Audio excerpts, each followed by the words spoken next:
She had the mansion. She had the diamonds. She had a husband whose name made grown men flinch. For 6 years, Serena Whitmore stood beside Roman DeLuca and called it a life.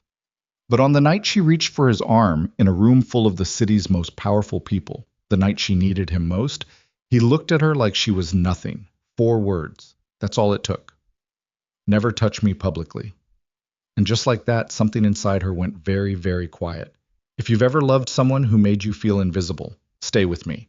Like this video, drop a comment with the city you're watching from, and follow along to the end. Let's see how far this story travels. The ballroom smelled like old money and fresh lies. Serena noticed it the moment the elevator doors opened onto the 42nd floor of the Harrington Grand. That particular combination of expensive cologne, catered salmon, and the kind of polished laughter that had nothing genuine behind it. 300 people packed into a space designed to make 300 people feel important, and every single one of them was working at it. Working the room, working their angles, working the version of themselves they decided to present tonight. She stood at the threshold for a moment longer than she should have, long enough that the couple behind her had to step around her with polite, irritated smiles. Her dress was a deep burgundy silk that had cost more than most people's monthly rent, and her hair was pinned up in a way that her stylist had spent 40 minutes achieving and called effortless. She looked exactly like what she was supposed to look like, the wife of Roman DeLuca. That was the whole job, really. Look the part. Don't embarrass him. Smile when smiled at. Remember names. Forget things she wasn't supposed to know. She was very good at all of it. A waiter materialized at her elbow with a tray of champagne flutes, and Serena took one without thinking, wrapping her fingers around the stem the way you grip something when you need to feel grounded. The bubbles rose in thin, perfect columns. She watched them for a second, then looked up and scanned the room the way Roman had taught her. Not obviously, not like you're searching, but with a kind of practiced, unhurried awareness, the way a chess player looks at a board. She found him in under 4 seconds. Roman DeLuca was standing near the far wall beside a floor-to-ceiling window that framed the city skyline like a painting he'd commissioned. He was in a black tuxedo that his tailor had sent to the penthouse that morning, and he wore it the way he wore everything, with the complete indifference of a man who knew he didn't need clothes to command attention. He was 41 years old, broad through the shoulders, with dark hair threaded through with the first hints of gray at the temples that somehow made him look more dangerous rather than less. His jaw was set in that particular way it got at these events, that slight tension just below the ear that nobody else would have noticed. Serena noticed. She'd had 6 years to learn the landscape of his face. I was talking to 2 men she recognized. Senator Graves from the Western District, who owed Roman 3 election cycles worth of favors, and a real estate developer named Harmon Cruz, who'd gotten very rich very fast and was very eager for everyone to believe he'd earned it. Roman was nodding at something Graves had said, not because he agreed, but because he'd decided to let the man feel heard. That was another thing she'd learned about her husband. The nod wasn't agreement. The nod was calculation. She crossed the room toward him, navigating the clusters of guests with the muscle memory of a woman who'd done this 100 times. A city councilwoman touched her arm and said something about the auction later. Serena smiled, said something warm and noncommittal back, kept moving. A man whose name she genuinely couldn't recall shook her hand and told her she looked lovely, and she thanked him like she meant it. Roman saw her coming when she was still 20 feet away. She knew because the angle of his shoulders shifted fractionally, the way they always did when he was aware of something entering his orbit. He didn't look directly at her. He just knew. She reached the edge of the conversation and slid in with a smile directed at Graves and Cruz. Not Roman. She knew better than to demand his attention in front of people. And Graves immediately pivoted to include her with the enthusiasm of a man trying very hard to seem like he liked women. Mrs. DeLuca, what a pleasure. You look stunning, as always. Thank you, Senator. How's Margaret? Oh, wonderful, wonderful. He said it the way people say fine when they mean I have no idea, and Serena let it pass because that wasn't the part of his life she needed to know about. Harmon Cruz launched into something about a new development going up on the east waterfront, and she listened with genuine seeming interest while her champagne got warm in her hand, and the string quartet in the corner worked through something melancholy that nobody was paying attention to. At some point, her shoulder brushed Roman's arm. Not intentionally. The knot of conversation had drawn them subtly together, the way people in close proximity drift, and her shoulder touched the fabric of his jacket for maybe 2 seconds. His expression didn't change. Not one muscle. but she felt him go still in that particular way. The way a very controlled person goes still when something has violated a boundary they set so long ago it's become architectural. She moved a half step away, refocused on what Cruz was saying, and told herself it didn't mean anything. It meant nothing. It was an accident of proximity, not a rejection. She was not going to read into it in the middle of a fundraiser at the Harrington Grand in front of a senator and a real estate developer who was almost certainly laundering money. She was very good at telling herself things didn't mean what they meant. The evening moved the way these evenings always moved, in slow, expensive circles. Dinner was served at tables arranged around a small stage where the Foundation's director gave a speech about childhood literacy that was genuinely good, actually moving, and Serena found herself listening rather than performing listening, which was a distinction she'd gotten very skilled at managing. She was seated beside a woman named Patricia Alderton, who ran a chain of private schools and had opinions about curriculum that were worth hearing, and for 45 minutes Serena had something close to a real conversation and felt something close to awake. Roman was 4 seats down on the same side of the table, which meant she could see the back of his head and the occasional profile when he turned to address someone. He ate with the controlled efficiency of a man who'd never learned to enjoy food at a table.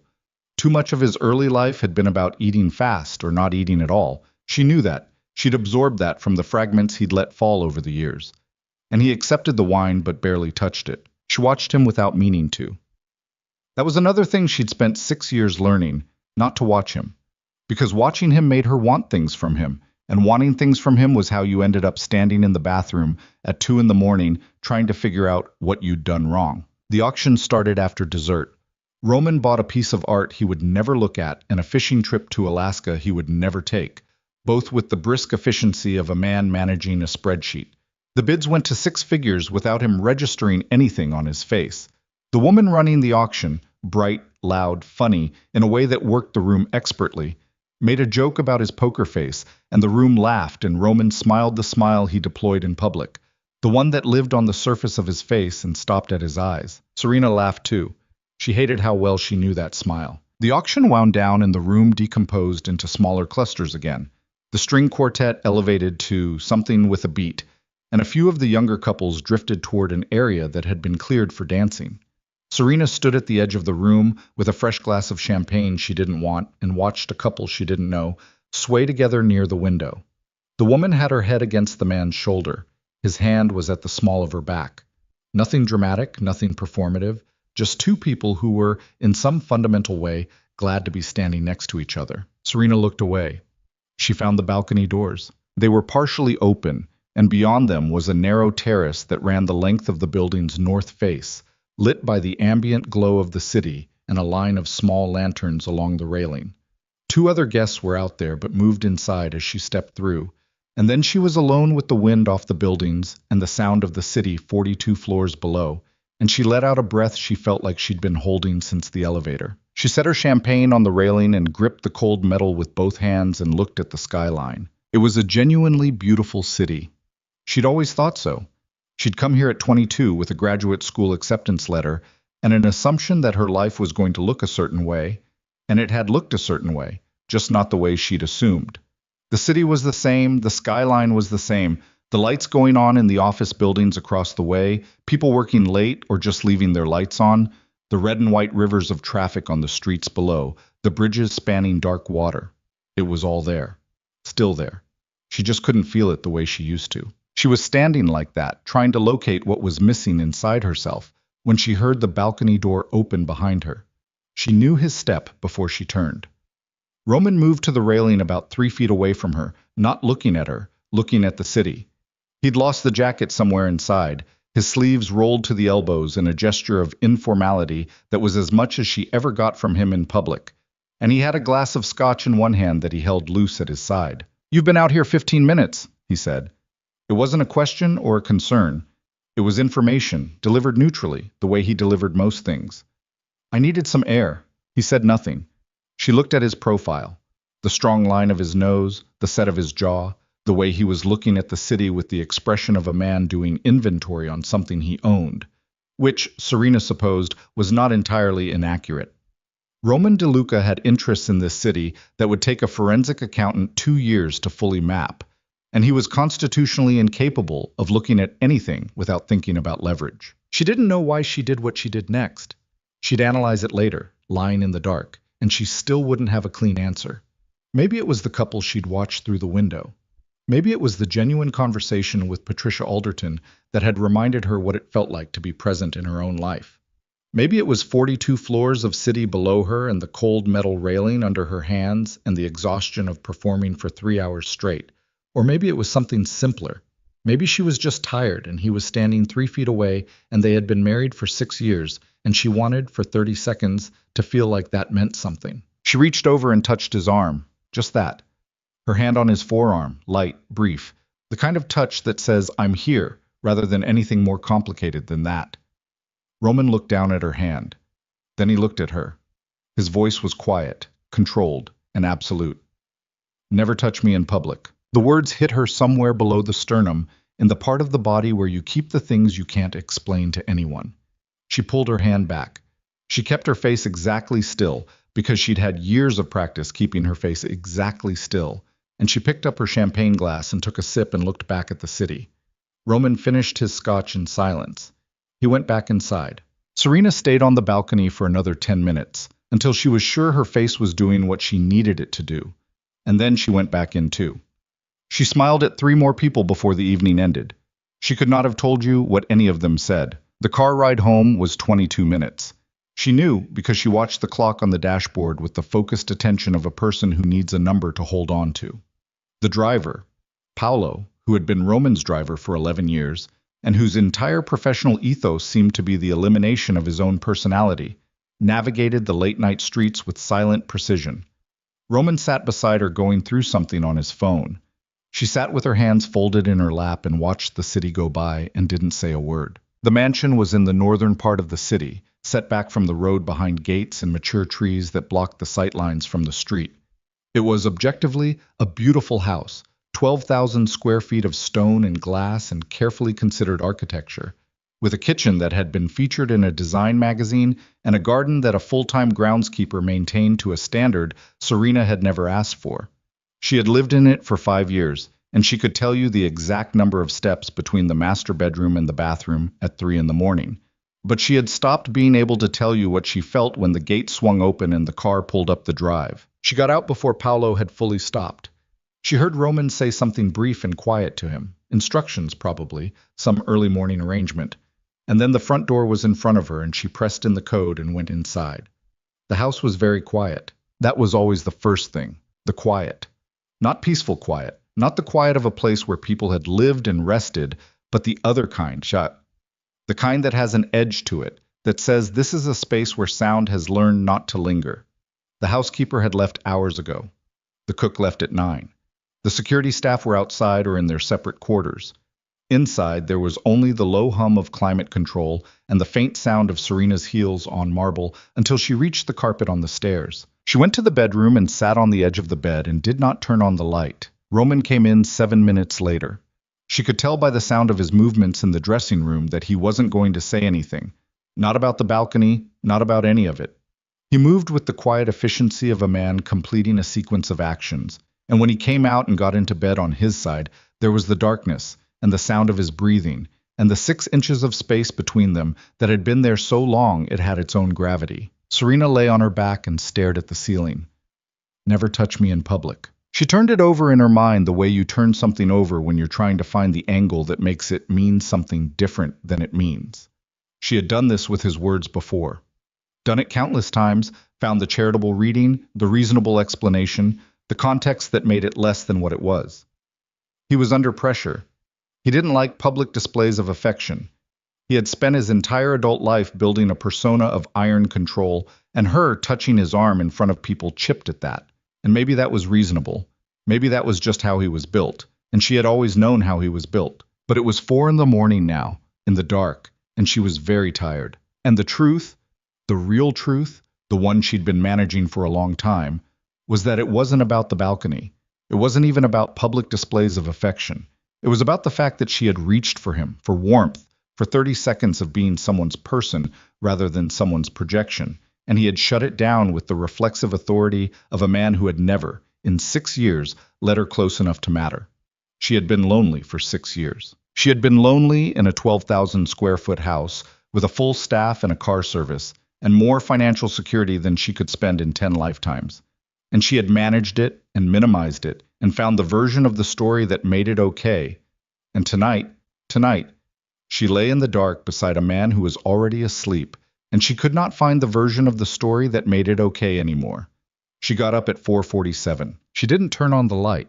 She moved to the window and stood there in the dark, looking at the grounds, the manicured lawn, the security perimeter, the high stone wall at the property's edge. The garden looked different at night, stripped of its daytime order, just shapes and shadows. Beyond the wall, she couldn't see the city. She couldn't see anything beyond the boundary of this place. She stood there for a long time. Then she went to the closet that was hers, large enough to contain a life, which it did, and she found a bag. Not the luggage. Not the match set of cream-colored hard-shell cases that had traveled with them to Geneva and Tokyo, and twice to the Amalfi Coast. Just a bag. A canvas duffel she'd had since graduate school that had lived on a high shelf because she hadn't needed it and hadn't thrown it out either. She packed the way you pack when you've already decided something and you're just moving through the physical steps of a decision that's been made somewhere below consciousness for a very long time. 2 pairs of jeans, some shirts, a sweater. Her laptop, the personal one, not the one Roman's IT guy had set up for her. Her passport, which she kept in her own drawer. A photograph that had been in her nightstand for 6 years of her and her college roommate at their graduation, both of them squinting into the sun and laughing at something off camera. She didn't take the jewelry. She didn't take the cards. She took the cash from the emergency envelope she'd kept in the back of her underwear drawer because she was, at her core, a woman who planned for contingencies even when she told herself she'd never use the plan. She wrote nothing down. There was nothing to say that he would understand yet. She picked up the bag and went down the stairs and through the kitchen and out the side entrance that opened near the garden. The one the security cameras covered least thoroughly, not because she'd ever planned to use it, but because she noticed everything. And she walked to the gate at the property's east corner that opened manually from the inside. She stood at the gate for a moment with her hand on the latch. The street was quiet. A few lights and windows across the way. The sound of a car several blocks over. Nothing dramatic, nothing cinematic. Just a street at nearly 5 in the morning, still and ordinary. She opened the gate and walked through. She didn't look back at the house. She had looked back enough. She kept walking. 3 blocks from the property, she found a 24-hour diner with a payphone in the lobby and a cracked vinyl booth that was empty, and she slid into it and ordered coffee from a woman who looked at her with the mild and curious assessment of someone who'd seen every kind of person come through a door in the small hours and didn't ask any questions. The coffee was bad and very hot, and Serena held the mug with both hands and felt her heartbeat slowly returning to something she recognized. She had $4,600 in the envelope. She had her passport. She had the phone with $200 left on a prepaid SIM she'd bought 6 months ago for a reason she'd told herself she couldn't remember. She knew one person she could call who wouldn't immediately call Roman. She pulled out the phone and stared at the number. Her hands were not shaking. She noticed that with some surprise. She had left the most fortified life she knew, in the dark, with a canvas duffel and $4,600, and her hands were not shaking. They were steady on the mug. They were steady on the phone. Whatever she had expected to feel, terror, doubt, the gravity of that house pulling at her to go back, she felt none of it. She felt for the first time in a very long time like herself. She dialed. It rang twice. Serena?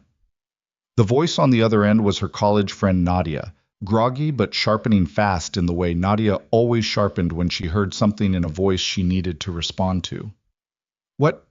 It's 5 in the morning. Are you okay? I need a place to stay, Serena said. Just for a few days? Maybe longer. A pause. Not the pause of someone calculating whether to help, but the pause of someone shifting into gear.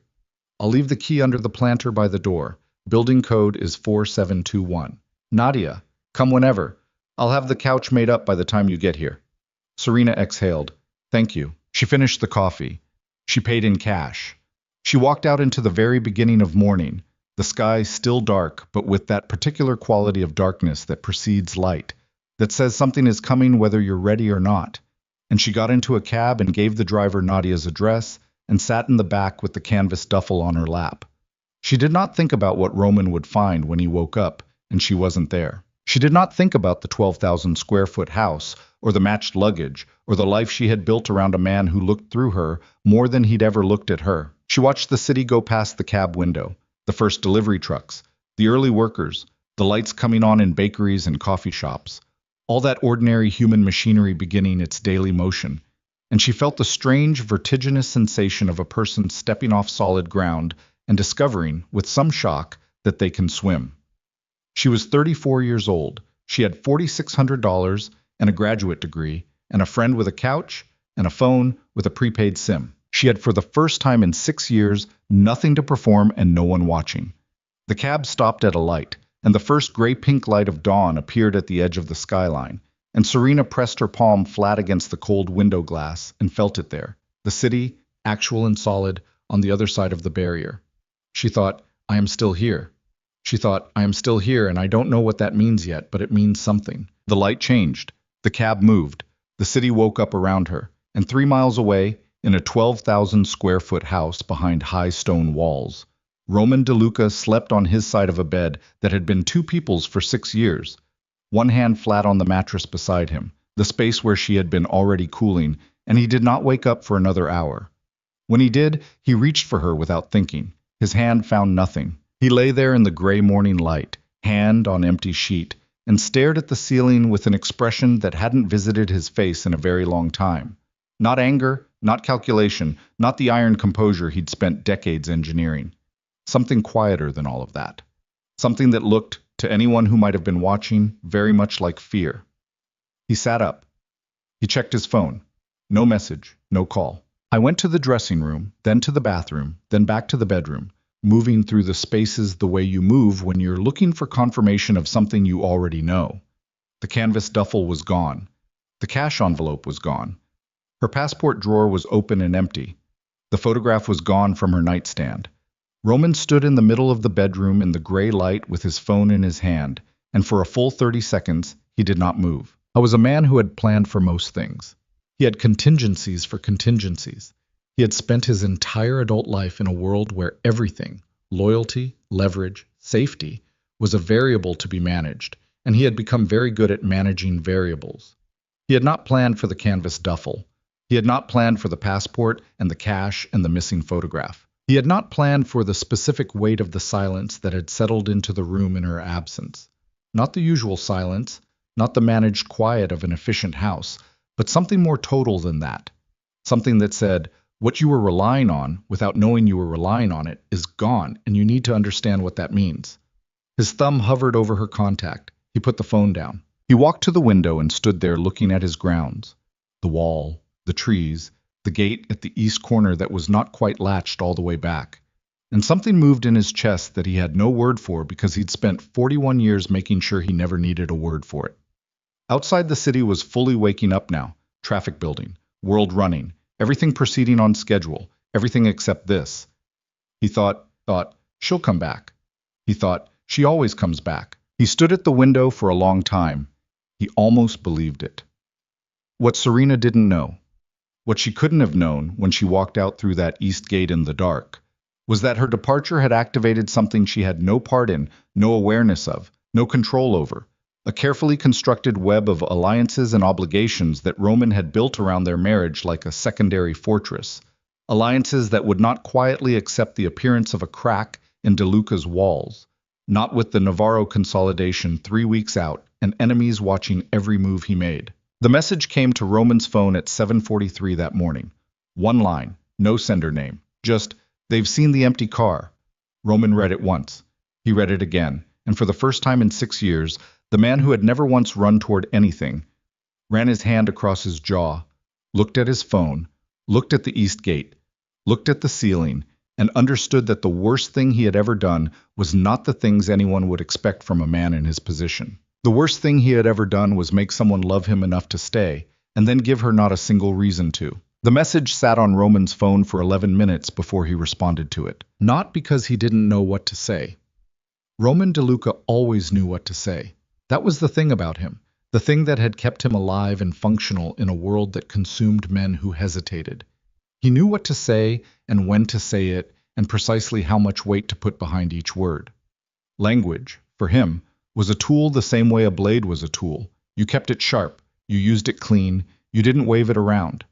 The 11 minutes were about something else. They were about the east gate that hadn't been fully latched, about the empty drawer, about the specific way his hand had found cold mattress that morning, and how that sensation had traveled up his arm and landed somewhere in his chest, and was still sitting there, 7 hours later, like a stone he couldn't locate well enough to remove.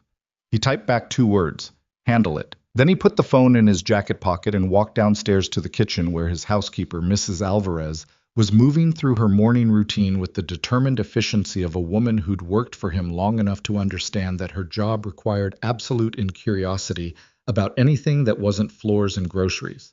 She did not ask where Serena was. She would not ask. That was why she'd lasted 8 years. Roman poured his own coffee, which he never did. There was always someone to pour it, and stood at the kitchen island and drank it black and stared at the garden through the floor-to-ceiling windows. The grounds looked ordinary in the daylight, professional, the lawn freshly cut, the hedges shaped, the stone path leading to the garden gate swept clean. You would never look at it and see what it was, a perimeter, a controlled space, a life arranged so thoroughly that there was no room inside it for anything that hadn't been deliberately placed there. He thought about calling her. He decided against it. Not because he didn't want to. That was the thing he wasn't examining yet, the thing he put in the same drawer he'd been putting things in for years. But because calling her now meant acknowledging something he wasn't ready to acknowledge, and Roman DeLuca did not acknowledge things until he had decided exactly what to do about them first. He had a meeting at 9. He went to his meeting. Nadia's apartment was on the 4th floor of a building in the Westbrook neighborhood that smelled like old wood, and someone's cooking from 2 floors down, and it was exactly the size of the master bathroom in the DeLuca mansion. Serena had spent her first night on the pull-out couch beneath a quilt Nadia had owned since college, and woken up to morning light coming through curtains that didn't quite meet in the middle, and the sound of the city through a window that didn't have double-pane glass. She'd lain there for a while, just listening. Buses, someone's music, a dog. The building's pipes making the particular knock they make when a neighbor runs a shower. Ordinary sounds, immediate and unfiltered. Not the managed silence of a house that had been acoustically optimized for the comfort of one man. She felt again that strange stillness inside herself. Not happiness. She wasn't confused about that. It wasn't happiness. It was something more provisional than happiness. Something that felt like the first breath after a very long time underwater. It felt like, I am still a person. Nadia made eggs and strong coffee and did not ask a single question for the first 40 minutes, which was one of the things Serena had always loved about her, that she had the patience to let things arrive in their own time. They sat at the small kitchen table with their knees almost touching, because that's how small the kitchen was, and ate eggs and drank coffee, and Nadia talked about her job at the architecture firm and a problematic project manager named Desmond and the vacation she was planning to Portugal that kept getting deferred. Serena listened. She ate. She felt her shoulders do something they hadn't done in years, which was drop. You don't have to tell me anything, Nadia said eventually, pouring more coffee. But I'm going to say one thing and then I'll shut up. Okay. You look like you've been holding your breath for 6 years. She sat down. That's it. That's my thing. Serena looked at her coffee. Yeah, she said. Yeah, I think I have been. By day 3, Roman had not called. She checked the prepaid phone twice without meaning to, then put it face down on the bathroom counter and told herself it didn't matter. It didn't matter. She had not left to receive a call. She had not left to be retrieved. She had left because something inside her had finally and completely said no, and the absence of his call was not a wound. She would not let it be a wound. But the not calling was also, she understood with the clarity of someone no longer managing their own perceptions, entirely Roman. It was precisely him. He would not call because calling would mean conceding something, admitting some lack, and Roman had never in 41 years of life admitted to needing anything he didn't already have a plan to acquire. She knew that about him. She'd always known that about him. She had just spent 6 years believing it was something she could work around. On day 4, she called her bank. The personal account, the one he'd set up for her expenses, monthly transfers, automatic and impersonal as a utility payment, was still active. She withdrew 3,000 in cash because she had no idea what was coming, and cash was real. In a way, account balances weren't, and she stood at the ATM watching the bills come out and felt something harden in her that wasn't anger exactly, more like resolve. She needed to find work, not because of money. She had enough to manage for a while, but because she understood, standing there on the sidewalk with an envelope of cash and Nadia's apartment key in her pocket, that the most dangerous thing she could let happen was to become someone waiting. She had been waiting in various forms for 6 years. She was done with it. She went to a coffee shop with her laptop and spent 3 hours updating the resume she hadn't touched since before the marriage. She had a master's degree in education policy. She had spent 2 years before Roman doing consulting work for a district initiative that had produced measurable results. She had a whole professional self that had gone into storage when she became Mrs. DeLuca, and she went about the process of locating it with the focused, slightly grim efficiency of someone going through a storage unit. It was still there. That was what surprised her, or maybe what didn't surprise her, maybe what she'd needed to confirm. It was still there. All of it. She sent 6 applications before she closed the laptop. Woken. Roman's 9 o'clock meeting had been with his operations manager, a precise, humorless man named Carver, who had the effect of an accountant and the history of someone who'd made problems disappear with the same neutrality with which an accountant makes losses disappear. They'd sat in the study and talked for 2 hours about the Navarro consolidation, about the timeline, about the particular human obstacles that needed to be managed before the Eastern District came fully into alignment. Roman had been present for all of it. He had also been elsewhere, not visibly. If Carver noticed anything, and Carver noticed most things, he said nothing, which was also consistent with Carver's professional ethos. Roman asked the right questions. He made the right decisions. He'd been doing this long enough that a significant portion of it ran on a kind of operational autopilot, freeing up the part of his mind that was, currently, doing something he almost never permitted it to do. I was trying to remember the last time Serena had laughed. Not the laugh she used at events. He knew that one. He'd watched her deploy it 100 times, the warm social laugh that landed right and meant nothing. The other one, the one that came from somewhere real. He could remember it. It wasn't that long ago, was it? He tried to place it, tried to find a specific instance and couldn't get it into focus. A year ago? More? He was on his 2nd cup of coffee when Carver said his name. DeLuca. What? I said the timeline on the Eastern Corridor. Does that work for you? Roman looked at him. Yes, it works. Carver studied him for 2 seconds longer than he usually studied anything, then wrote something down and moved on. That evening, Roman went to the study where he'd kept, since the early years, a bar cart with specific bottles for specific purposes. He poured 3 fingers of scotch and sat in the leather chair he'd owned for 15 years and looked at the room. It was a good room. Everything in it had been selected. Nothing in it was accidental. He'd spent years building a life in which nothing was accidental, because accidental was how things fell apart. And Roman had spent his entire existence in opposition to things falling apart. His phone rang. He looked at the screen. Marcus. Marcus Vane was 45, Roman's oldest alliance, and, in the way these things worked, as close to a friend as Roman's world permitted. He answered. Tell me it's not what Carver thinks it is, Marcus said. No preamble. I don't know what Carver thinks. He thinks your wife left. Roman said nothing. Did she? She's not here. That's not what I asked.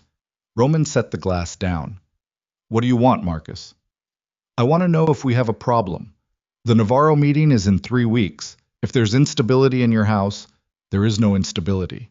There's an empty seat at your table and word is already moving. These people watch everything, Roman. You know that. Perception is... I know what perception is. Then you know that a man whose wife walks out 3 weeks before a consolidation meeting looks like a man who's losing his grip. And a man who looks like he's losing his grip. Marcus.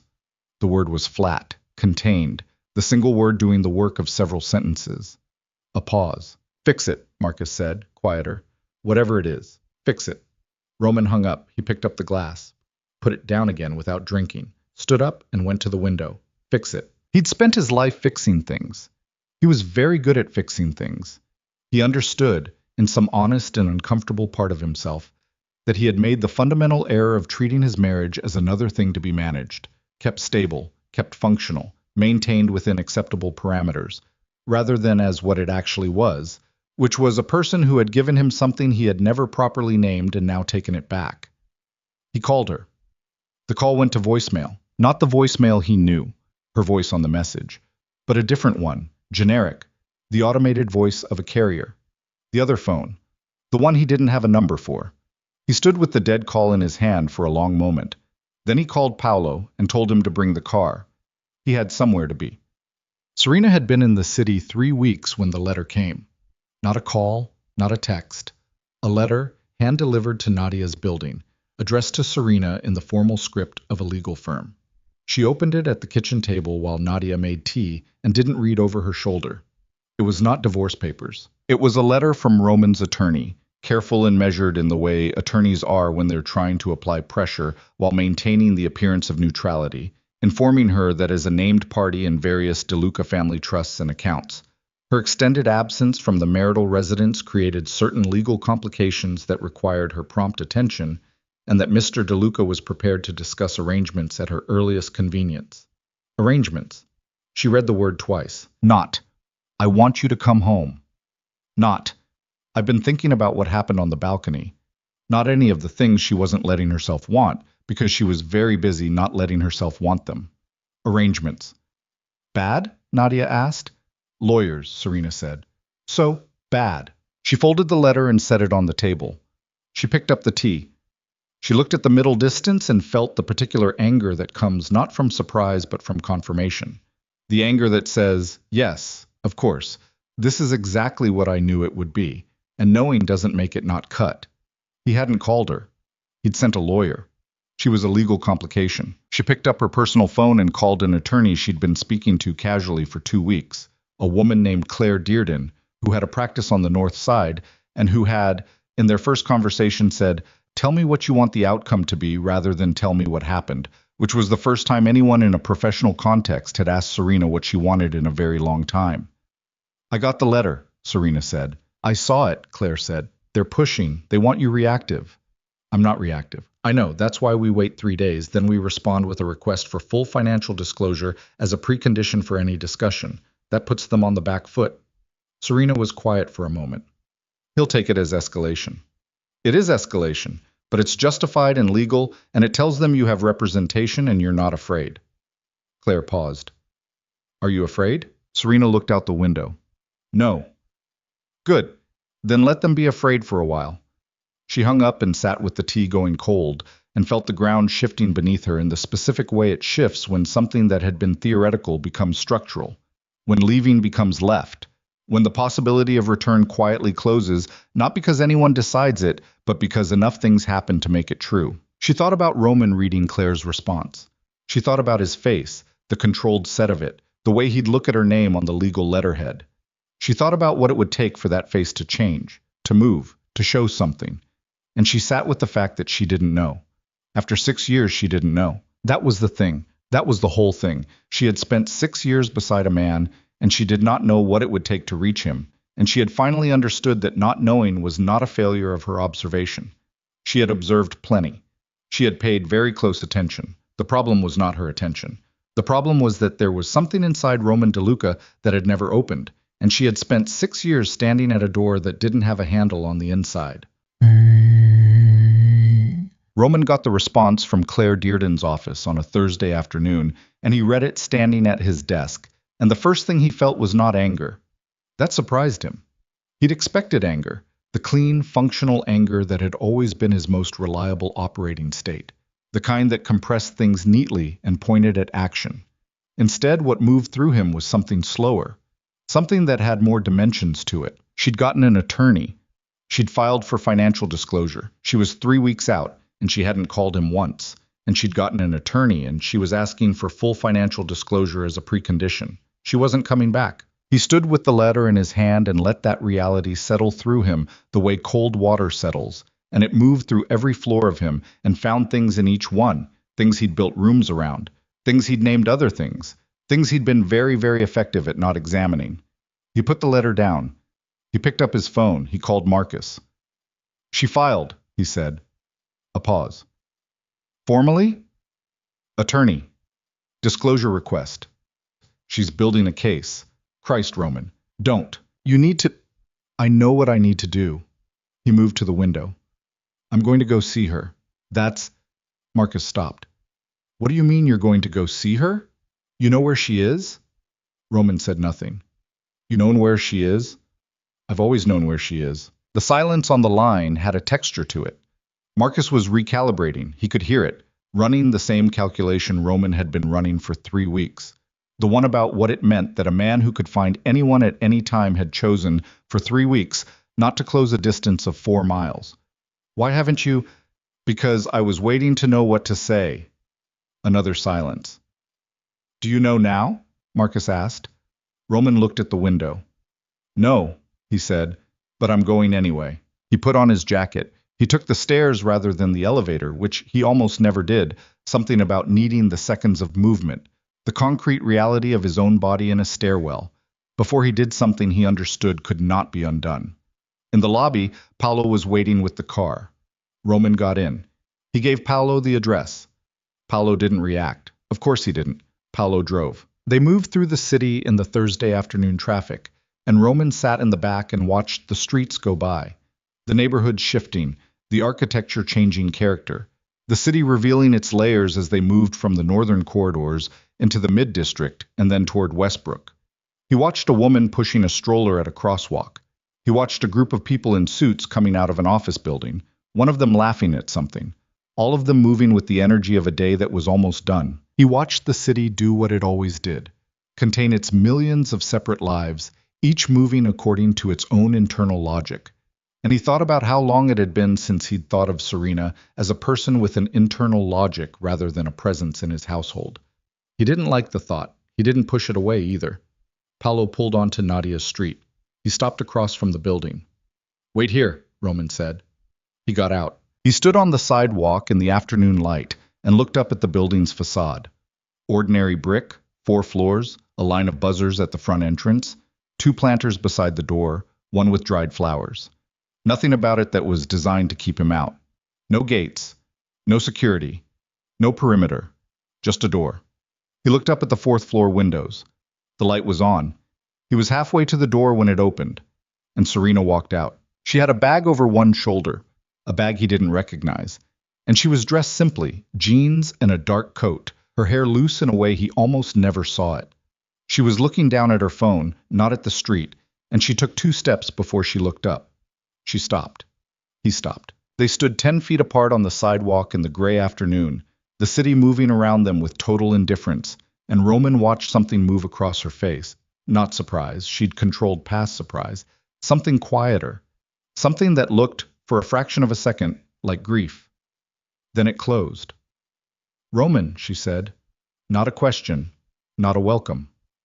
Serena. She looked at him with the steady, level regard of someone who had spent 3 weeks rebuilding a particular kind of internal architecture, and he could see the structure of it, the careful way she'd put herself back together, the alignment of her, the quality of presence that was different from what he remembered. She seemed taller somehow, not literally, just more there than she had been in years. You can't be here, she said. I know. Then why are you? He held her gaze. Because I don't have anything to say yet, he said, and I came anyway. She looked at him for a long moment. A bus went past, close enough that they both felt the displaced air, and neither of them moved. That's not enough, she said. I know that too. Her jaw tightened fractionally. I'm meeting someone for a job interview. She shifted the bag on her shoulder. You need to go, Roman. He looked at her. The coat, the bag, the loose hair, the job interview. The life she was building 4 miles from his house with $4,600 and a college friend's couch and a lawyer who filed disclosure requests. She was standing in it right now, in the reality of what she'd chosen. And she was, he could see it plainly, already somewhere he couldn't easily reach. I'll go, he said. She waited. He didn't move. You're still standing there, she said. I know. Something flickered in her expression. Not softness, not quite, but a kind of recognition, like she was seeing something in him she'd looked for a long time and was not, at this particular moment, sure what to do with it. Go home, Roman, she said. Then she walked past him. He turned and watched her go. The straight line of her spine, the bag over her shoulder, the way she moved with a decisiveness that had not been there at the Harrington Grand 3 weeks ago. She turned right at the corner without looking back and disappeared. He stood on the sidewalk. Paolo was watching from the car, saying nothing. Roman stood there for another 30 seconds, then got back in the car. Neither of them spoke for 2 blocks. Then Paolo said, very quietly, "Home, sir?" Roman looked out the window. "No," he said. "Drive." Paolo drove. And in the back of the car, Roman DeLuca sat with his hands on his thighs and his jaw set, and something working its way through his chest that he still didn't have a name for. While 4 blocks away, Serena Whitmore walked into the offices of the Bright Horizons Education Foundation for an interview that would, though she didn't know it yet, change the entire shape of what came next, and send Roman spiraling toward the one confrontation he had been his whole life too controlled, too armored, and too afraid to have. The Bright Horizons Education Foundation occupied the 2nd and 3rd floors of a building on Callaway Street that had been a textile warehouse in a previous life, and you could still see the bones of that. The high ceilings, the wide plank floors worn smooth by decades of foot traffic, the industrial windows that let in light in long, specific rectangles that moved across the room as the afternoon progressed. Someone had put up whiteboards and filled them with numbers and program names and arrows connecting things. Someone had pinned children's drawings along one wall, crayon suns, lopsided houses, figures holding hands. And the drawings were not decorative, they were evidence. This is who we're doing this for. This is what it looks like. Serena sat in a chair across from Ethan Callaway and felt, for the 2nd time in a month, like herself. Ethan was 40, lean, with the kind of face that had more history in it than handsomeness. Not ugly, just lived in. The face of a man who spent his time thinking about things that mattered rather than managing how he appeared while thinking. He had a yellow legal pad in front of him with actual notes on it, handwritten, which meant he'd read her resume carefully enough to have questions, which meant he was taking this seriously, which meant she caught herself. She was cataloging evidence of basic professional respect as though it were remarkable. It was remarkable. That was the problem. "Your district initiative work," Ethan said, tapping the legal pad. "The retention numbers from your 2nd year. How'd you get there?" "Relationships," she said. "Not programming. Programming is what you do once people trust you enough to show up." He looked at her. Not through her, not past her, at her. With the focused attention of someone actually listening. Most people lead with the programming. Most people get frustrated when the programming doesn't stick and can't figure out why. Something shifted in his expression. Not a smile exactly, more like a recognition. He wrote something down. The interview lasted an hour and 20 minutes. She hadn't prepared for an hour and 20 minutes. She'd prepared for 45, which was standard, which was polite, which was the amount of time a foundation director allocated to a candidate he was going through the motions on. An hour and 20 minutes meant something else. She drove back to Nadia's apartment with the windows down despite the cold and the city coming through the glass, and something in her chest that was cautious and alive at the same time. Her phone buzzed. Claire Dearden. "They responded to the disclosure request," Claire said. "Fast. Too fast. They're not complying. They're pushing back with a counterproposal. Full settlement offer. Lump sum, clean break, you walk away from the trusts, and they walk away from any claims on your prior assets." Serena turned onto Nadia's street. "What's the number?" Claire told her. It was a significant number. It was the kind of number that said, "We want this resolved, and we want it resolved without discovery." Which meant there was something in the discovery they didn't want her to find. "Don't take it," Serena said. "That's my recommendation too, but I want you to understand, if we push for full disclosure, they will make this difficult. These are people who have resources that most opposing counsel don't encounter. I know what resources they have." A beat. "Do you want to tell me what you think they're protecting?" Serena pulled into a parking space and sat with the engine running. She thought about 6 years of conversations she hadn't been allowed to finish, rooms she'd been gently redirected away from, phone calls that ended when she entered. She thought about the careful architecture of her ignorance, how deliberately it had been maintained. "Not yet," she said, "but ask for everything, every account, every entity, every transfer in the last 7 years, all of it." She hung up and sat in the car until the engine got cold. 3 weeks after the interview, Ethan called and offered her the position. Program Coordinator, Community Outreach Division. The salary was a fraction of what she'd been given monthly as Roman's wife. and she said yes before he'd finished the sentence. She found an apartment 2 weeks after that. Small, third floor, a building on Mercer Street with a fire escape that she decided immediately she would put a plant on. It had one bedroom and a kitchen with a window that looked at another building's brick wall.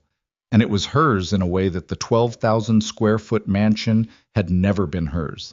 And she stood in the empty living room on her first night there with takeout containers and a sleeping bag borrowed from Nadia and felt something she hadn't felt in years. Space, just space, her own. The foundation work was immediate and consuming in the best possible way. The kind of work that reached into you and pulled you forward rather than requiring constant internal justification.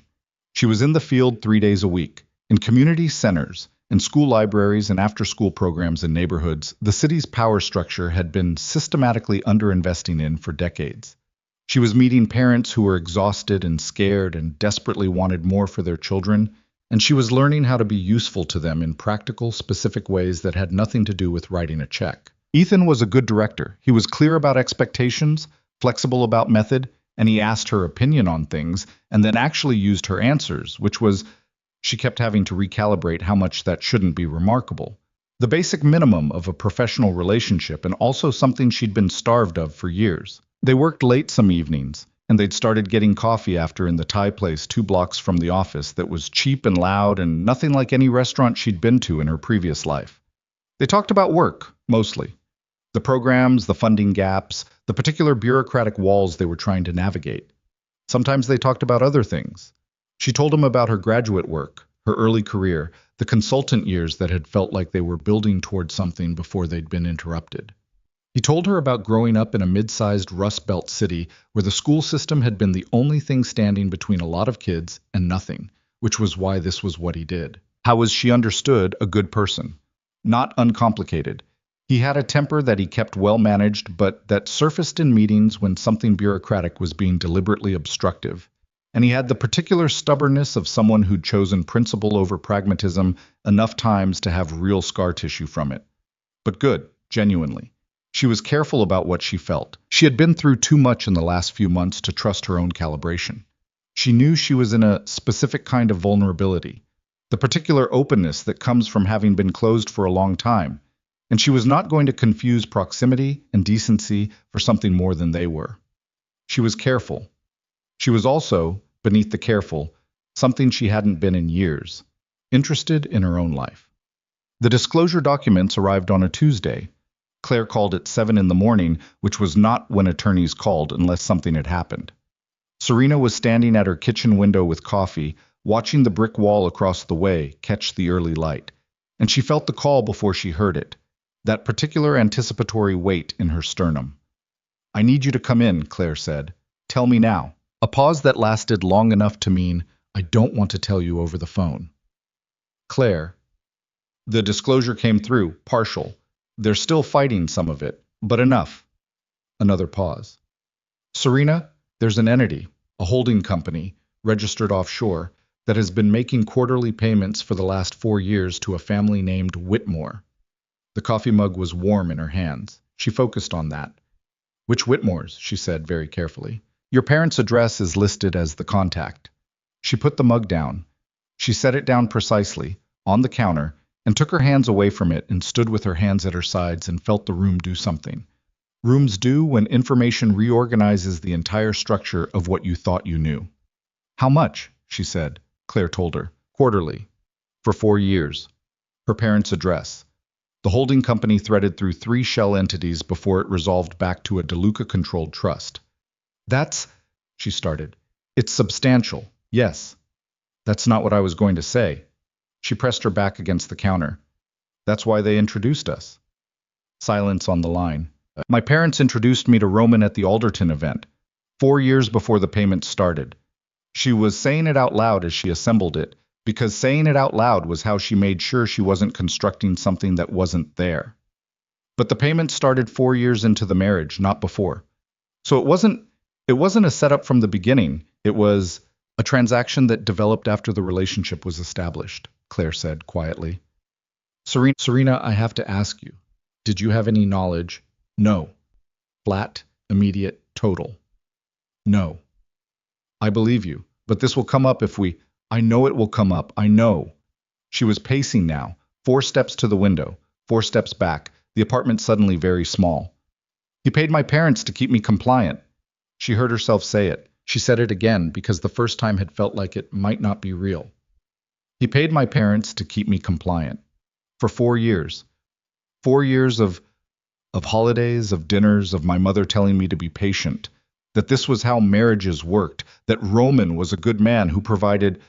She stopped pacing, stood completely still. They knew. We don't know the exact nature of the arrangement. Don't do that. Don't be a lawyer right now. Her voice was not shaking. She needed it to not be shaking. They knew. Whatever he paid them for, they knew the shape of it, and they kept telling me to stay. She pressed her hand flat against the brick wall window and felt the glass, cold and real. What do you want me to do? Claire asked. I want you to file everything, every piece of it. I want the full scope of that holding company in the record. She lifted her hand from the glass. And I need today. I need. Don't file anything until tomorrow morning. I need today. She hung up. She stood in the kitchen for a long time. Then she picked up her phone and called her mother. What? Her mother answered on the second ring, the way she always answered, with that particular brightness that Serena had spent 34 years reading as warmth, and was now, standing in her apartment on Mercer Street with Claire Dearden's words still arranged in her chest like shrapnel, reading as something else entirely. Serena, honey, we've been so worried, your father and I, you haven't. I know about the payments, Serena said. Silence. Not the silence of confusion. Not the silence of a person trying to understand what they'd just heard. The silence of a person who had been waiting for this call and had been hoping it would never come. I don't know what you. Mom, don't. Her voice was quiet, absolute, the kind of quiet that has nothing left to lose. I have the documents, the holding company, 4 years of quarterly deposits. I know. A breath on the line. Then another. Then the sound of a door closing. Her mother moving away from wherever her father was. She recognized the particular acoustics of the hallway in her parents' house, the slight echo. It wasn't like you're making it sound, her mother said, and her voice had dropped and changed, and the brightness was gone, and in its place was something Serena recognized but had never, until this moment, had reason to name accurately, guilt performing as defensiveness. Tell me what it was like. He came to us, early on. He said he wanted to make sure you were taken care of. He said he was worried about your independence, that you'd been talking about going back to work, and he wanted us to convince me not to. To help you see that what you had was, he paid you to manage me. She said it with the same precision she'd used on the window glass. No heat in it, just the exact shape of the thing. He paid you to make sure I stayed, and you took it. Serena, for 4 years, every time I called you unhappy, every time I said I was thinking about leaving, every time I asked you if you thought this was normal, if you thought it was okay, you told me to stay, and you were being paid. The sound on the line was her mother breathing, and Serena stood in her apartment and listened to it and felt something moving through her that was too large and too complicated for any single word, grief and rage, and the specific vertigo of a foundation shifting, the kind of shift that doesn't go back because you can't unknow the shape of the ground once you've seen what's beneath it. We thought we were protecting you, her mother said, very quietly. The world he's in, if you had just left, if you'd pushed him, we didn't know what he might. Stop. We were scared for you, Serena. You have to. I said stop. Not loud, not breaking, just done. Don't rewrite this as protection. You took the money, and you used it to keep me in a house where I was disappearing, and you called it love, and I believed you. Her mother said her name once more, low, cracked at the edges. Serena hung up. She sat down on the floor. Not dramatically, just down, her back against the cabinets, because her legs decided they were finished with the task of holding her upright, and the floor was right there. She sat on the cheap linoleum of her Mercer Street kitchen and put her hands on her knees and breathed in and out, and let the full scope of it move through her without trying to manage it. 6 years. Not just Roman's control. Not just his ice and his distance and his 4 words on a balcony. All of that had been real, and it had been enough. It had been more than enough, but it had also been the visible part. The part she could name. The part she'd been slowly building the courage to walk away from. Beneath it, invisible to her, Her own parents had been architecture. She sat on the floor for 20 minutes. Then she got up. She washed her face. She changed her shirt. She made another cup of coffee that she didn't drink. She stood at the window and looked at the brick wall and thought, I'm still here, and I know the truth now, and I cannot unknow it. And that is actually something. That is not nothing. She was still standing there when her phone buzzed with a text from a number she didn't recognize. She almost didn't open it. She opened it. We need to talk, not about the lawyers, about what's coming. MV Marcus Vane. She stared at the text. She didn't have Marcus Vane's number, had never had it, had been kept deliberately away from that part of Roman's world, which meant he'd gotten her number through channels she didn't want to think too carefully about, which meant this was not casual, which meant something was happening that Roman had not told her about, and that Marcus Vane, who had spent 15 years being Roman's most trusted alliance, and who reached out to people only when something required managing, had decided she needed to know. She looked at the text for a long time. Then she typed back, when and where. The response came in under a minute. Tomorrow. The Meridian Cafe on 9th, 8 a.m. Come alone. She set the phone face down on the counter. She looked at the brick wall. She thought about Claire's documents and her mother's silence and Roman's face on the sidewalk outside Nadia's building. The look he'd had, the uncharacteristic rawness of it, a man standing in daylight without his armor for the first time she could remember. She thought, there is something I still don't know. And she thought, whatever it is going to cost me something I haven't already paid. She picked up the phone and looked at the text one more time. She did not cancel. The Meridian Cafe on 9th Street opened at 7, and by 8 had exactly the kind of crowd that made a private conversation possible. Enough noise, enough bodies, enough the city going about its business energy that two people talking in a corner booth were invisible. Serena arrived 7 minutes early. She got there early because she wanted to see him come in, wanted that small advantage of watching before being watched, and she sat with her hands around a coffee she'd ordered without tasting and kept her eyes on the door. Marcus Vane walked in at 8 exactly. She recognized him from the few events where their paths had crossed. Roman's world was careful about who touched whose orbit, but there had been 2 occasions, a dinner and a reception, where she'd seen Marcus at the periphery. He was not physically imposing the way Roman was. He was compact, 50s, with gray at his temples, and the kind of stillness that came not from peace, but from decades of practice at not telegraphing. He wore a dark coat, no tie, and he moved through the cafe the way people move through spaces when they've spent their lives reading rooms before entering them. He saw her immediately. Of course he did. He slid into the booth across from her without offering a hand, without the performance of greeting, and signaled the waitress for coffee with the minimal efficiency of a man who'd already spent his social energy budget getting here. You came, he said. You said it was important. It is. The coffee arrived. He wrapped both hands around it without drinking. How much do you know about the Navarro consolidation? She kept her face neutral. Roman's business isn't something he shared with me. I'm not asking what he told you. I'm asking what you know. His eyes on her were direct, not unkind, but without any softness. You lived in that house for 6 years. You're not unintelligent. What do you know? She held his gaze. I know it's a significant territorial consolidation in the Eastern District. I know it's been in negotiation for over a year. I know Roman considers it the most important structural move he's made in a decade. She paused. I know it was supposed to close 3 weeks ago and hasn't. Something moved in Marcus's expression, confirmation, and something that might have been respect. It hasn't closed, he said, because the Navarro side has a condition, a new condition, added 6 weeks ago after word got out that Roman's wife had left. He turned the coffee mug a quarter turn. They want a show of stability. Specifically, they want Roman to present at the closing with his marriage intact. Their principal is 73 years old and deeply traditional, and he has decided, based on whatever counsel he's receiving, that a man whose household is visibly fractured is a man whose word cannot be relied upon in a long-term alliance. Serena processed this. That's not my problem, she said. No, Marcus agreed. It's Roman's problem. The reason I'm sitting across from you at 8 in the morning is that Roman doesn't know I'm here. She went very still. He'd be furious if he knew, Marcus continued. He would consider it a betrayal of his autonomy, and he would be right to consider it that. But I've known Roman DeLuca for 20 years, and I have watched him make every kind of decision. Good ones, catastrophic ones, ones that looked catastrophic and turned out to be genius. And in 20 years, I have never seen him make a decision about you. He looked at her. He manages around you. He reacts to you. He sits in that house and stares at your side of the bed, and he will not call you because calling you means admitting something he doesn't have the language for yet. That's not decision-making. That's paralysis.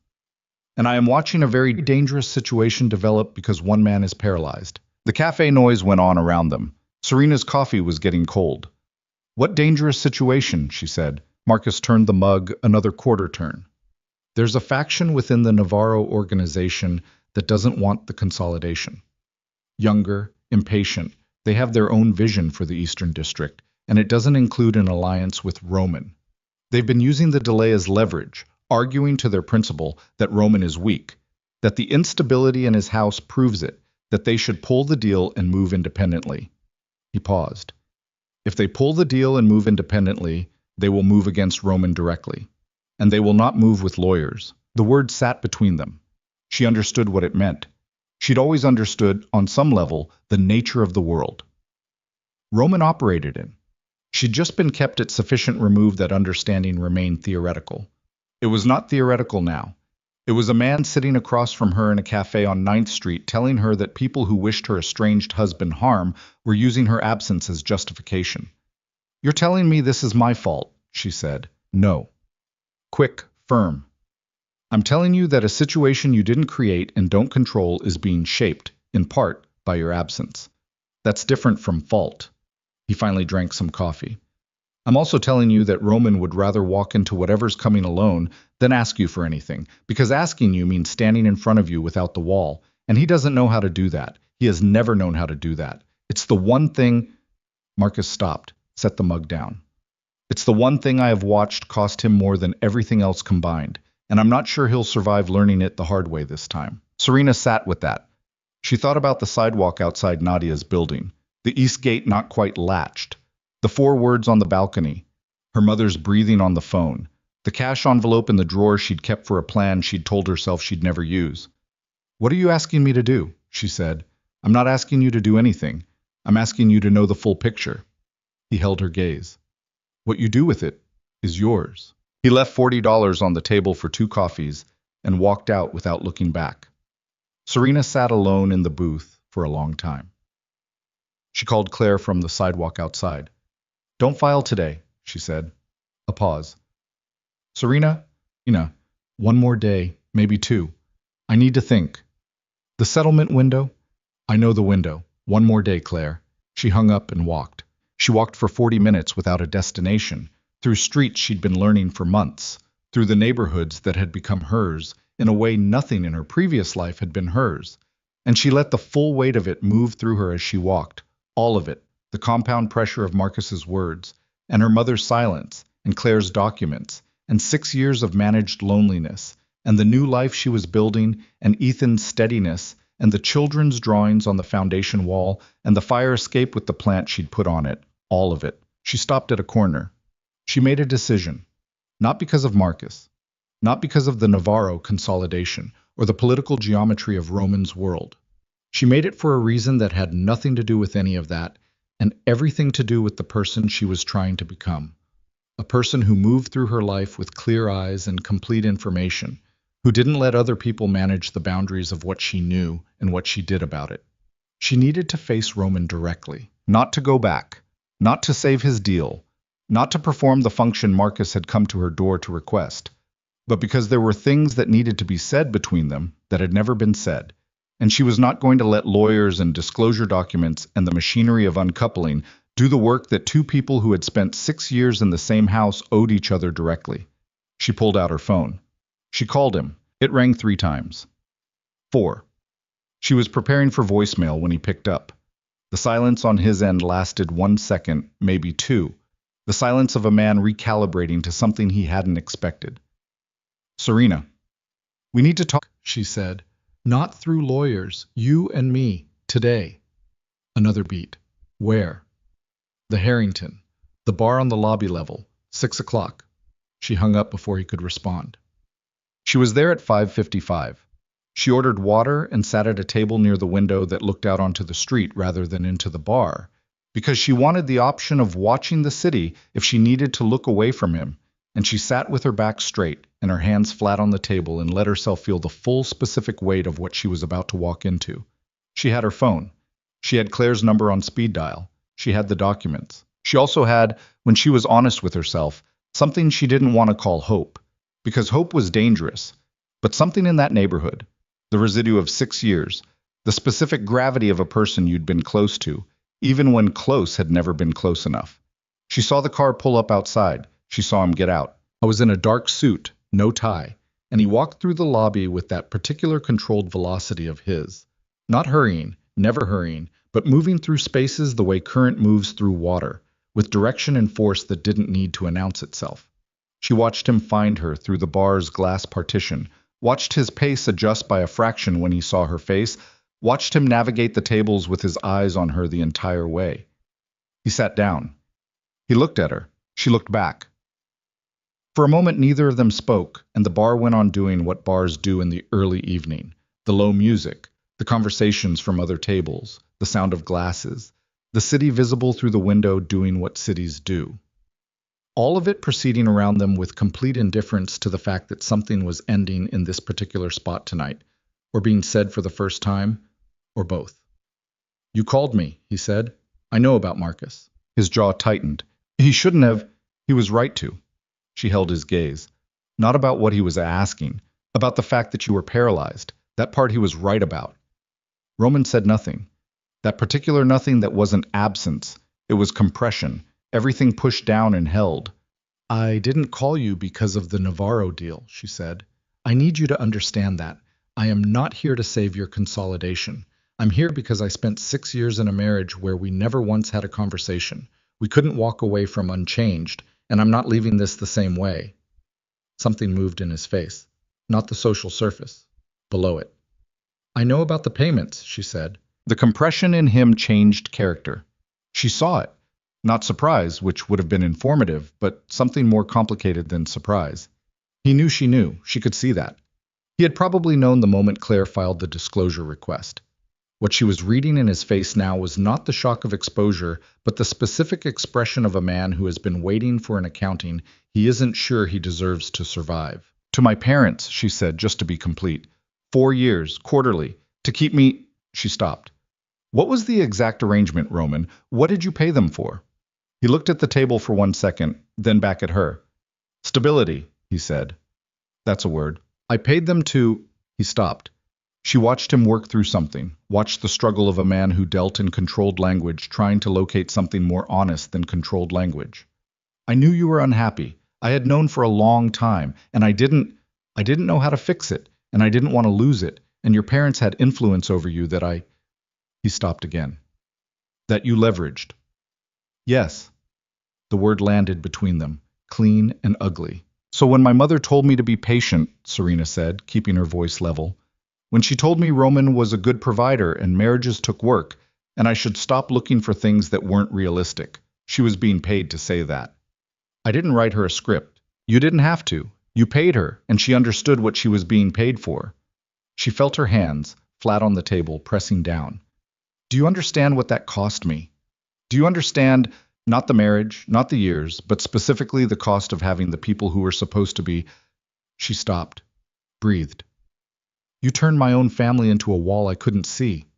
Roman sat with that. He didn't defend it. That was, she registered it.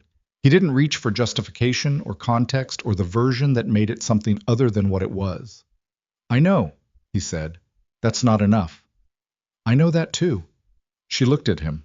The barlight caught the gray at his temples. He looked tired in a way she hadn't seen before. Not the operational tiredness of a man running too many things, but something more essential than that. Something that went down to the root. "Why?" she said. "Not the payments. Before that. The balcony was just the last time. There were 100 times before the balcony. Every time I reached for you and you made me feel like I was asking for something embarrassing. Why?" He was quiet for long enough that she thought he wasn't going to answer. "Because I didn't trust it," he said finally. "Trust what? Any of it. What you—" He moved his jaw. "What you felt. For me. I couldn't—" He stopped and she could see it physically. The effort of this. The the work of a man dismantling with bare hands a structure he'd spent his whole life building. I've spent my entire life in a world where people want things from me. Position, protection, money, access. Everyone who has ever gotten close to me has wanted something from proximity to me. And I understand that world. I know how to operate in that world. What I don't know how to... His voice stopped. He pressed his jaw closed and looked at the window, at the city, then back at her. What I don't know how to do is believe that someone just wants me. The bar went on around them. Serena sat with his words. She thought about 6 years of watching him be competent and controlled and always slightly behind glass. She thought about the fundamental loneliness of a person who'd grown so defended against being wanted for the wrong reasons that they'd made themselves unreachable to anyone wanting them for the right ones. She thought about how much she'd needed to hear this, and how too late it was, and how those two things could both be completely true. I did want you, she said, for a long time, just you. She held his gaze. And you made me feel like wanting you was something to be ashamed of. His face did something she'd never seen it do. It broke. Not dramatically. Roman DeLuca didn't have dramatic breaks. He wasn't built for them. It was subtle and total. A small collapse around the eyes, a tension leaving the jaw. The look of a man whose last line of defense had just been stood down, not by force, but by simple truth delivered in a quiet voice. I know, he said. The third time. Different each time. This time it had nothing defensive in it. Nothing managing. Just the sound of a person who understood, maybe for the first time, the full weight of what they'd done and was not going to pretend otherwise. They sat in silence. Outside, the city went on. A bus. A group of laughing people. The lights of the building across the way coming on floor by floor as the evening advanced. I'm not coming back, Serena said. He nodded. Once. She could see that he'd known it. That somewhere in the last months he'd moved past the phase of believing she would return and into something harder and more honest. The Navarro deal is not my concern, she said, but I'll tell you this, handle your own house, not because of the optics, because you've been using business as a reason to not look at yourself for 20 years, and it's the most expensive habit you have. He looked at her. How did you? Because I watched you do it. She picked up her water glass, put it down. Every time something got difficult between us, you had a crisis that needed managing. Every time I needed something from you, there was an operation, a meeting, a situation. The business was always there, Roman, right on time, every time. He sat with that. She watched him sit with it, watched him not argue, not deflect, not reach for the version that made it something other than what it was. She watched a man who had spent his entire professional life never being caught flat-footed, sit completely still in a bar on a Tuesday evening and absorb the truth about himself from the woman he'd failed, and she felt something she hadn't expected to feel. Not love? Not anymore. Or not only that, something closer to sorrow. The particular sorrow that exists for things that could have been different and weren't. I never stopped, he started. Don't. She held up a hand, not harshly, just steady. Don't tell me that right now. It's not what this conversation is for. He closed his mouth. She picked up her bag. She stood. He stood too, automatically, the ingrained reflex of a man who'd been raised with certain social architectures regardless of everything else. And they stood on opposite sides of the table and looked at each other in the bar light while the city moved outside the window. Get a therapist, she said. Not a fixer, not a strategist, someone who will make you look at the actual thing. He almost made the face he made when people suggested things he considered irrelevant to him. He didn't make the face. Okay, he said. She looked at him for one more moment. This man she had loved and lost and been managed by and been damaged by and was, she understood now, not destroyed by, not even close. And she turned toward the door. She had taken 2 steps when his voice came from behind her. Serena. She stopped. Didn't turn. I'm sorry. A pause. Not as an argument. Not to change anything. She heard him exhale. I needed to say it directly, to you, not through attorneys. She stood with her back to him. She stood there for 3 seconds. Then she said quietly, I know. She walked out. The lobby doors opened onto the street and the evening air hit her face and she kept walking and did not look at the car. She knew was parked at the curb, did not look at Paolo standing beside it, did not look back at the glass facade of the Harrington Grand reflecting the city back at itself. She walked half a block and stopped at a corner and pressed her hand against a lamppost and stood there, breathing, just breathing, in and out, the air cold and real in her lungs, the city going on around her in every direction, the whole dense, ongoing machinery of other people's lives proceeding with complete and generous indifference. Her phone buzzed. She looked at it. A text from Ethan.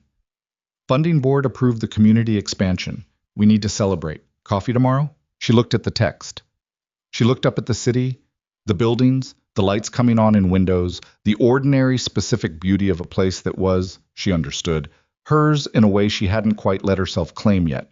She typed back, yes, tomorrow.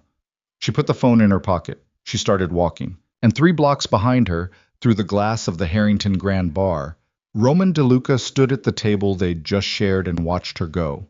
Watched until she turned the corner and disappeared, watched the space where she'd been, and then sat back down alone in the bar light with his hands on the table and his jaw working and the specific expression of a man who has just, for the first time in his adult life, lost something he valued and not tried to stop it from leaving. Because he finally, at 41 years old, in a hotel bar on a Tuesday evening, understood the difference between holding on and deserving to. He picked up his phone. He did not call Marcus. He did not call Carver. He searched for something he had never in his life searched for, typed 3 words into a browser with the careful deliberateness of a man doing something that costs him something real, and sat there looking at the results on his screen while the bar went on around him and the city went on outside, and Serena Whitmore walked away into her own life without once looking back. The divorce papers arrived on a Thursday morning in early spring. Claire sent them over electronically, clean and complete, every attachment in order, every figure agreed upon, after 6 weeks of negotiation that had been, by the standards of these things, relatively quiet. Not easy. Nothing about it had been easy, but quiet. Roman's attorneys had stopped fighting the disclosure after the second round. The offshore holding company had been dissolved.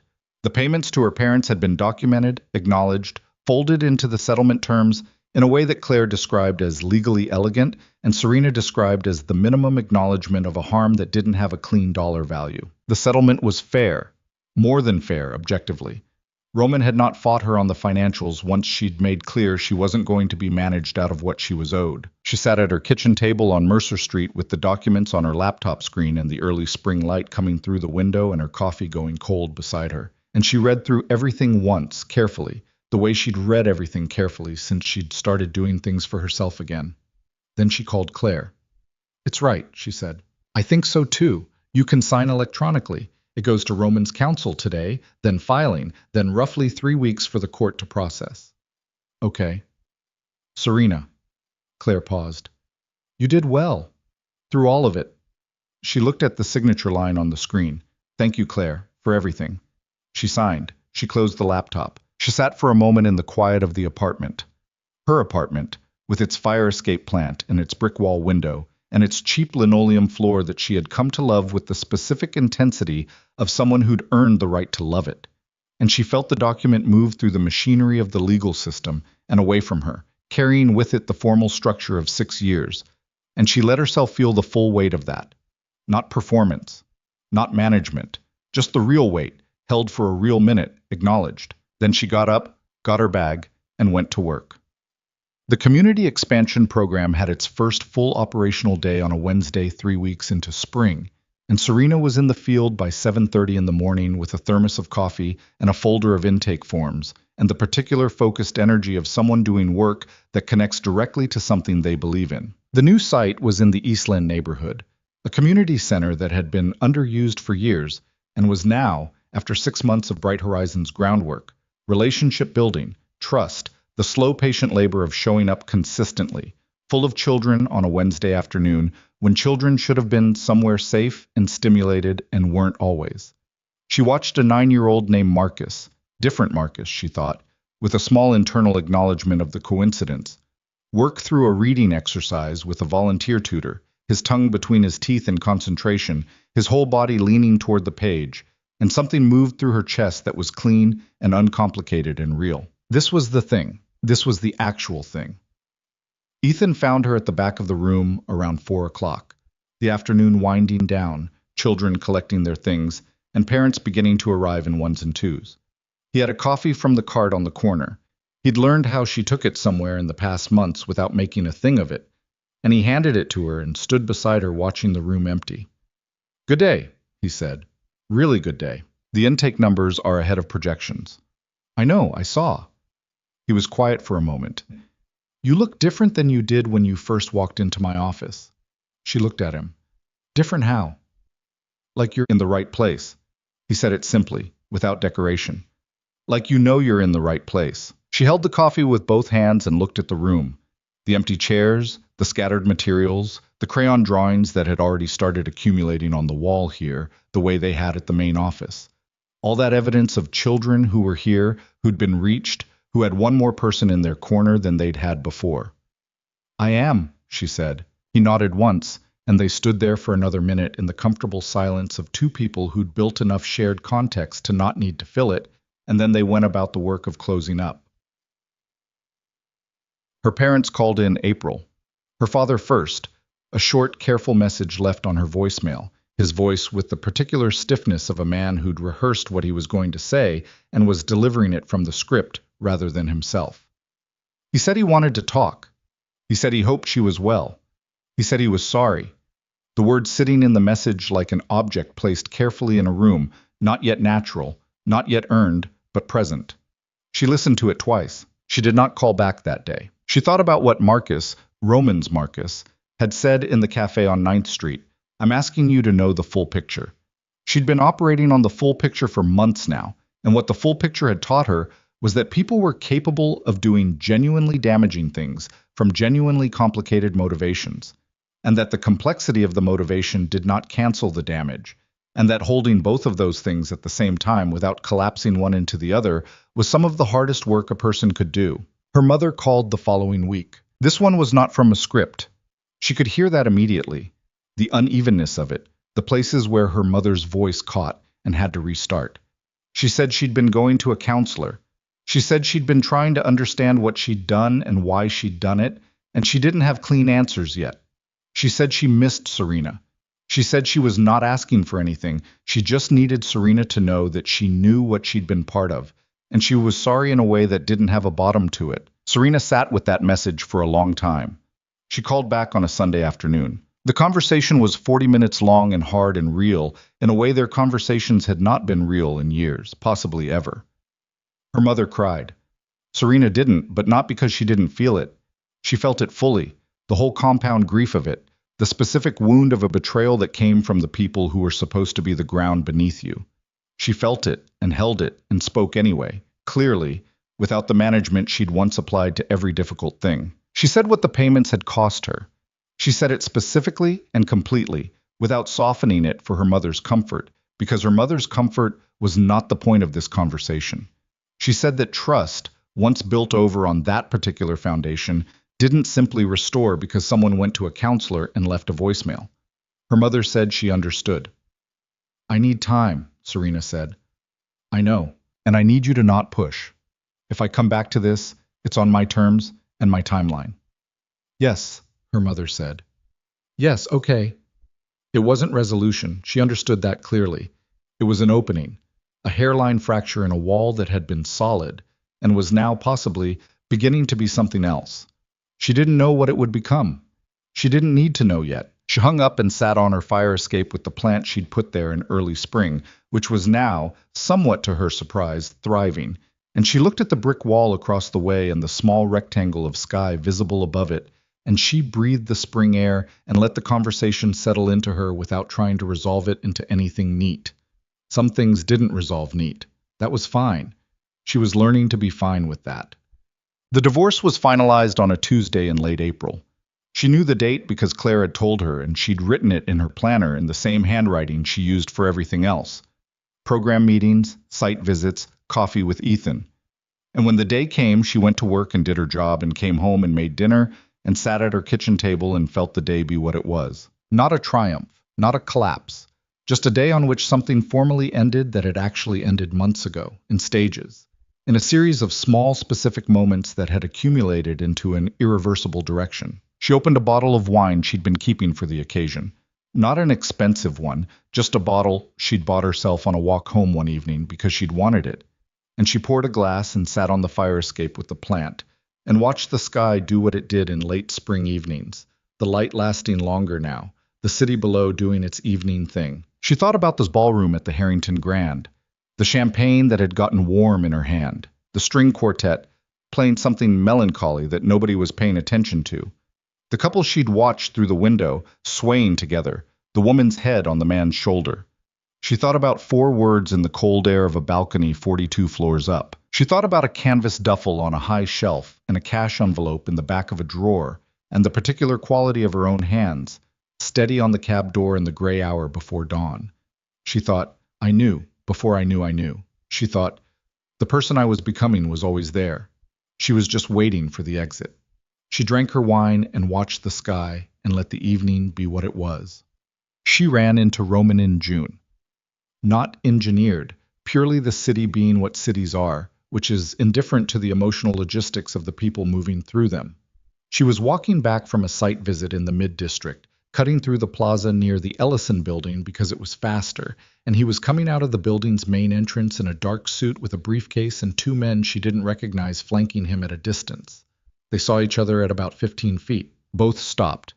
The 2 men with Roman took the social cue and moved off to one side with the practiced discretion of people in that particular profession. Roman crossed the remaining distance between them and stopped 2 feet away, and they stood in the June afternoon light in the plaza, with office workers and lunch crowds moving around them, and looked at each other. He looked different. She registered it immediately, the way you register something in a familiar face that is the same face but differently inhabited. He was in the same kind of suit, same good quality, same controlled presentation. But there was something in the area around his eyes that wasn't the same, a quality of being less barricaded, or maybe more accurately, the barricade was still there, it was just no longer invisible. Like he'd stopped pretending it wasn't there, and that small acknowledgement had changed his whole face. You look well, he said. So do you. She meant it. How's the consolidation? Something moved at the corner of his mouth. Closed. Last month. Without the stability display. Without it. He looked at her steadily. Turns out the old man respected the honesty of saying the situation is what it is more than he would have respected a performance. She nodded. That tracked, actually. The people who'd been in certain worlds long enough often had more respect for real things than people assumed. And the other faction? She asked it the way you ask about something you already know the answer to. Managed. Flat, neutral, the word doing its work. She didn't ask for detail, and he didn't offer it, and that was its own kind of acknowledgement of what she was and wasn't part of anymore. I'm seeing someone, she said. It was direct and deliberate, not to wound, but because she'd decided she wasn't going to manage his feelings about her life at the cost of her own honesty. Not anymore, not ever again. His jaw moved. Once, fractional, then settled.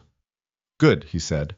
And the particular quality of it, the way he said it with the full weight of a man who meant it despite what it cost him, was the most honest thing she'd ever heard from him. Are you seeing the therapist? She asked, the corner of his mouth again. Every Thursday. And it's... He stopped. She watched him find the word with the same careful deliberateness she'd watched him use in the bar at the Harrington. It's hard. Every week it's hard. I go anyway. Good, she said, and meant it the same way he had. They stood in the June light for another moment. There was no hostility between them. That was the strange thing, the thing she hadn't been sure about until this moment. She'd expected to feel the residue of it, the scar tissue anger that comes from deep specific wounds. And she felt it, she could locate it, but it wasn't what was primary. What was primary was something quieter and stranger, something that felt like 2 people who had been through a significant thing together and had come out the other side changed, and were now standing in a plaza in June, looking at each other across the distance of everything that had happened. I don't regret meeting you, she said. It came out quieter than she'd intended, but accurate. I regret a lot of things about how it went, but not meeting you. He held her gaze for a long moment. I regret more than I can say, he said. Most of it about who I was in that house. With you. He paused. The therapist says I'm supposed to sit with that instead of manage it. Is that working? Ask me in a year. She almost smiled. He looked at her. One more time, the kind of look that contains a whole inventory. And then he said, "Be happy, Serena." Not as a performance, not as the social close of a difficult exchange. Just 3 words in his voice, carrying the specific weight of a man who understood exactly what he was giving up the right to. "You too," she said. She walked away. She didn't look back. Not because she was afraid to, not because it would undo her. She knew it wouldn't. She was solid in herself in a way she hadn't been at the Harrington Grand 14 months ago. Solid in a way that had been built piece by piece from the inside out over months of hard and real work. She didn't look back because forward was where everything that mattered to her now was located, and she had learned, at real cost, not to look away from the direction she was going. Ethan took her to the roof of a building he knew in the Westbrook neighborhood on a Friday evening in early summer, the roof of an old converted warehouse that a friend of his had access to, with a view of the city that went in every direction. He'd brought a blanket and takeout containers from the Thai place, and they sat on the blanket and watched the city in the long summer evening light while they ate. He told her about a grant they'd been awarded, federal, significant, enough to extend the community expansion into 2 additional neighborhoods by the following year. He talked about the kids at the Eastland site, the ones they'd been tracking since the beginning, the early numbers on reading level improvements that were, by the statistical standards of this work, genuinely striking. She listened and talked and ate, and the city spread out around them in every direction, and the light went from gold to amber to the particular soft gray of a summer evening that doesn't rush toward dark. At some point their conversation slowed naturally, the way conversations slow between people who don't need to fill every moment, and they sat in the easy quiet and watched the lights come on across the skyline. Building by building, window by window, all those separate illuminated lives. Ethan's hand found hers on the blanket between them. Not a move, not a declaration, just a hand, placed gently against hers, the warmth of it real and unhurried. She looked at his profile. The lived-in face, the quality of attention he brought to the city, the same way he brought it to everything, present, unperforming. "I want to tell you something," he said. "Okay." He turned to look at her. "I don't want to change anything about who you are. I know that sounds like something people say, but I mean it specifically." He held her gaze. "Everything you've built in the last year, the work, this," he gestured at her, at herself, at the whole specific ongoing project of her. "I don't want to be something that takes from that. I want to be something that sits beside it." She looked at him for a moment. She thought about being told, in various ways and by various structures of control, what her life should look like and who she should be inside it.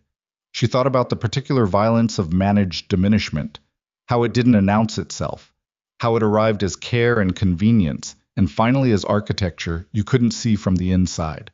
She thought about the canvas duffel on the high shelf. She thought about her own hands, steady. "I know you mean it," she said. "That's why I'm here." He turned back to the city. His hand stayed where it was. Hers stayed where it was. They sat on the roof until the city was fully lit beneath them, until the stars appeared in the narrow rectangle of sky above the skyline, until the evening settled into proper night, and they stayed in it without hurrying it anywhere, 2 people content to be exactly where they were for exactly as long as they were there. That same night, in the northern part of the city, Roman DeLuca came home to the 12,000 square foot house behind its stone walls and its security gate and its professionally maintained grounds, and he went inside and poured 3 fingers of scotch and sat in the leather chair in his study and did not go through his phone. He sat. He'd been learning to sit, actually sit, without the phone, without the operational agenda, without the forward motion that had been his primary defense against his own interior for as long as he could remember. The therapist had given him this as an explicit instruction: sit. Not meditate, not process, not work through anything. Just sit in the house and feel what the house felt like and don't manage it.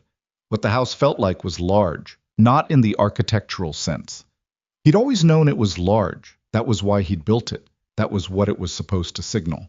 But large in a different sense. Large the way a space feels when it contains less than it was designed for. He'd lived in it alone for over a year now, and he was beginning to understand that the quality of silence he'd always thought of as order was in fact something else, was vacancy, specifically, the absence of another life running alongside his own. He thought about Serena's face in the plaza, not with the specific pain it had carried in the first months. That pain was still there. He'd been taught in 12 weeks of Thursday sessions to stop trying to take it apart and just let it be what it was. But it had changed texture. It had become something he could look at rather than something that required management. He thought about what she'd said. "I don't regret meeting you." He thought about who he'd been in that house with her, the specific daily accumulated ways he'd made her smaller, not from cruelty, which would have been simpler, but from fear, which was so much more expensive because it looked like nothing from the outside, felt like nothing he could name at the time, and cost everything in the end. He'd said this to the therapist on Thursday, approximately, and the therapist had asked, what would it have taken to do it differently? He'd sat with that for a long time. The honest answer, the one he'd gotten to eventually, after 3 weeks of circling it, was, I would have had to believe I was worth being known. Not worth respecting, not worth fearing, not worth allying with or managing or leveraging. Worth being known. And he hadn't believed that. He'd built an entire life around never having to find out whether it was true, and in the process had pushed away the one person who'd been trying, for 6 years, to find out with him. He sat in the leather chair and held that. He didn't try to resolve it into something useful. He'd been doing that his whole life, and the therapist had been gently and persistently dismantling the habit. He just held it, let it be the weight it was. Stayed in the chair until the scotch was finished and the house was fully dark outside the study windows, and the city beyond the wall made its nighttime sounds. He thought about what it meant to be worth knowing. He thought about the fact that he was 41 years old and asking this question seriously for the first time. He thought, better now than never. He thought, barely, but yes, better now than never. He got up and went to bed. He turned out the light. He lay in the dark and felt the house around him. Large, quiet, still. And he didn't reach for the empty space beside him the way he had in the first months. He lay on his own side and breathed and felt the day settle through him and thought about Thursday and about the question he hadn't answered yet that the therapist kept returning to. What do you want your life to look like from here? Not what he wanted to acquire. Not what he wanted to control or protect or consolidate. What did he want his life, the actual interior of it, the texture of a Tuesday evening, the quality of a conversation, the feeling of being known? What did he want it to look like? He didn't have the answer yet, but he was, for the first time, asking the question without immediately trying to manage it into something he could act on. And that small difference, the space between asking and managing, was, his therapist had suggested, where everything actually started. He fell asleep. On a Saturday in late summer, Serena walked to the foundation's main office because she'd left her phone charger there the previous evening, and she wanted it before the weekend swallowed her. The office was empty. Good empty. Weekend empty. The productive quiet of a place that would be full again Monday. She found the charger at her desk, and she stood for a moment in the empty office and looked at the wall. The children's drawings had multiplied since the first day she'd walked in. They covered 3/4 of the available space now. The crayon suns, the lopsided houses, the figures holding hands, the occasional ambitious attempt to add a dog or a cityscape or something that might have been a rocket ship. Names written in the deliberate block letters of children who'd recently learned that letters were theirs to command. Deja, Marcus, Amara, Theo, Lily.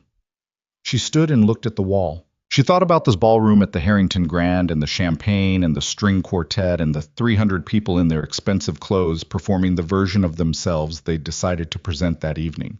She thought about a balcony and 4 words and cold metal railing under her hands. She thought about the canvas duffel and the East Gate and a cab moving through a city that was waking up. She thought about all of it as the continuous thing it was. Not a story about a marriage, not a story about escape, but a story about a woman who had been disappearing by degrees and then, in a single night, had decided not to, and had spent the months afterward discovering what she was made of when no one was managing the answer. She was made of this, of these drawings and these names and this work, and the people she was learning to let close, and the person she was still, daily, becoming. She took a photo of the wall on her phone. She looked at it for a moment. She sent it to Nadia with no caption. Nadia responded in 30 seconds. A single emoji. A small flame. Serena smiled. She put the charger in her bag. She turned off the light. She went out into the Saturday, into the late summer city, into the ongoing, irreversible fact of her own life. And she walked, with the particular unhurried confidence of someone who knows where they're going and has chosen it completely, out into everything that was waiting for her, which was considerable, which was enough, which was, for the first time in a very long time, entirely and undeniably hers.